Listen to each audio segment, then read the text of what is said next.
Rezeki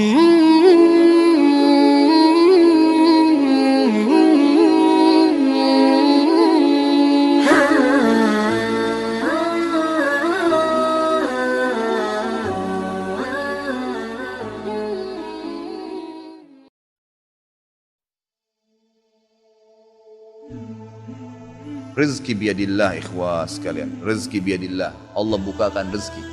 Saya cuman karena tidak enak kalau saya mau menceritakan keadaan saya pribadi ya. Kalau pengalaman saya pribadi terlalu banyak bukti-bukti nyata subhanallah yang saya hadapin pribadi.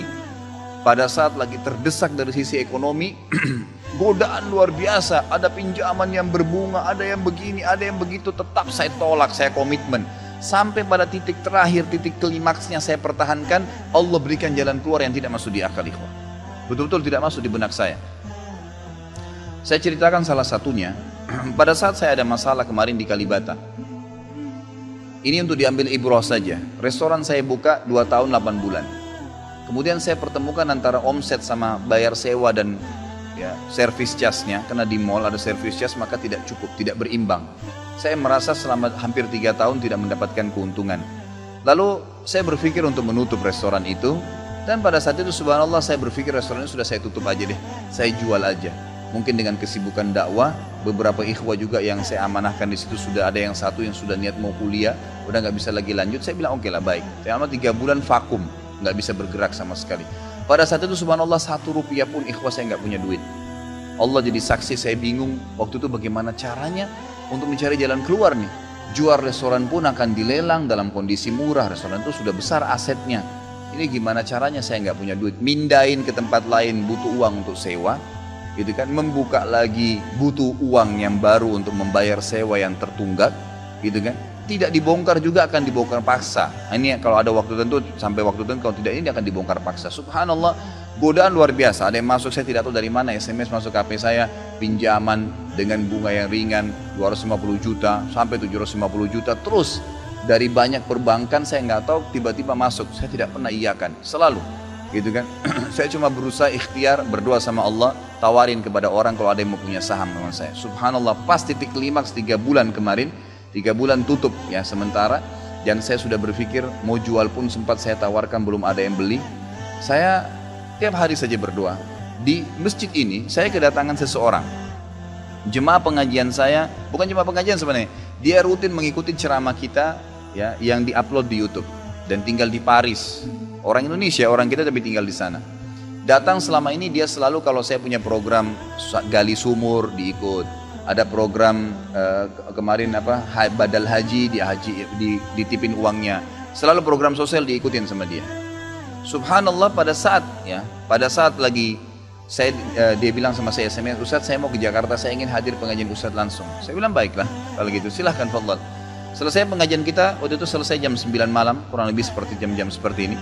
Lalu kemudian dia datang sebelah saya belum pernah lihat orangnya. Lalu dia salaman sama saya, dia bilang Ustadz saya Pak John Firdaus, dia bilang sama saya gitu.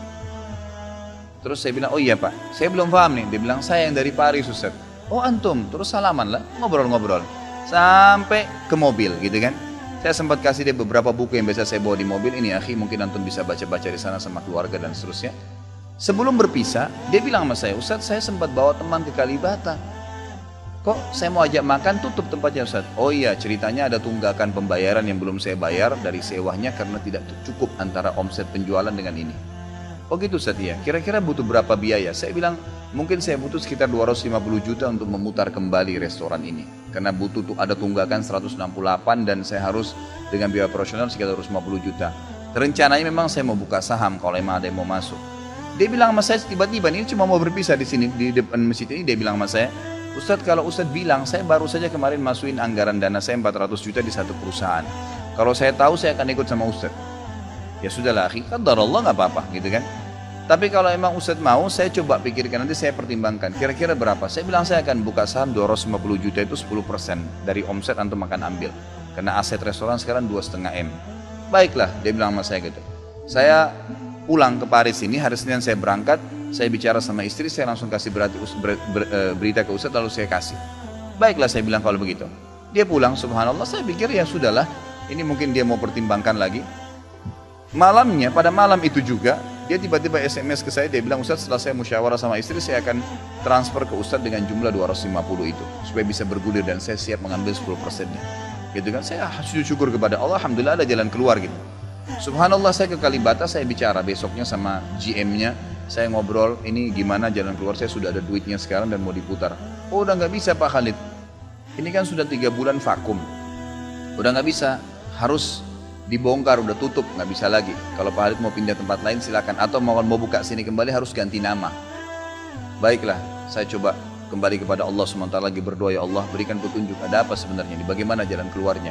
Hati saya subhanallah cenderung untuk keluar, gitu kan. Udahlah mungkin saatnya untuk keluar dari situ, karena memang selama ini ada teman-teman saya berikan masukan juga yang sering datang, akhi di sini parkiran susah, akhi di sini kadang-kadang tidak ditahu dan seterusnya, lebih baik kalau ente keluar. Saya tiba-tiba berpikir mungkin saya keluar nih, saya iseng aja di condet, saya mutar-mutar, coba deh saya cari ruko, mungkin ada dengan 250 juta daripada saya bayar ke Kalibata, mendingan saya sewa ruko, mungkin bisa sewa 2 tahun, 75 juta, 100 juta per tahun, saya bisa dapat 2 tahun, lalu saya coba gulirkan lagi. Dengan izin Allah, di depan rumah, di Jalan Raya Condet itu dekat rumah orang tua saya, ada 1 ruko, 2 ruko disambung, 3 tingkat, dan ruko itu bekas travel haji umroh, gitu kan. Pas dipasang spanduknya disewa, dikontrakin, gitu kan. Saya langsung tanya, saya telepon, setelah saya tinjau beberapa lokasi, kemudian saya tanya telepon. Dia bilang boleh, silakan Bapak lihat. Saya lihat ke dalam, cocok, alhamdulillah 3 lantai itu. Kemudian saya tanya sewanya, ternyata dananya juga mencukupin, gitu kan, dananya mencukupin. Lalu kemudian saya mulailah ya proses, saya bayar sewanya, kemudian saya juga proses pemindahan, dan insya Allah dalam waktu dekat akan dibuka. Tapi saya melihat dari pelajaran sini ikhwah, bahwasanya jalan keluar dari Allah itu ribuan, jutaan jalan keluarnya. Sabarin aja, nikmatin prosesnya. Setiap penawaran haram, tolak, jangan pernah mau. Dengan izin Allah akan ada jalan keluar. Tidak ada. Kata Nabi SAW, "Man taraka syai'an lillah abdalahu khairan min." Gitu kan? Jadi tidak ada sama sekali. Subhanallah, pada saat itu saya harus bayar sewa 225 juta, uang sisa 250 juta pada saat itu.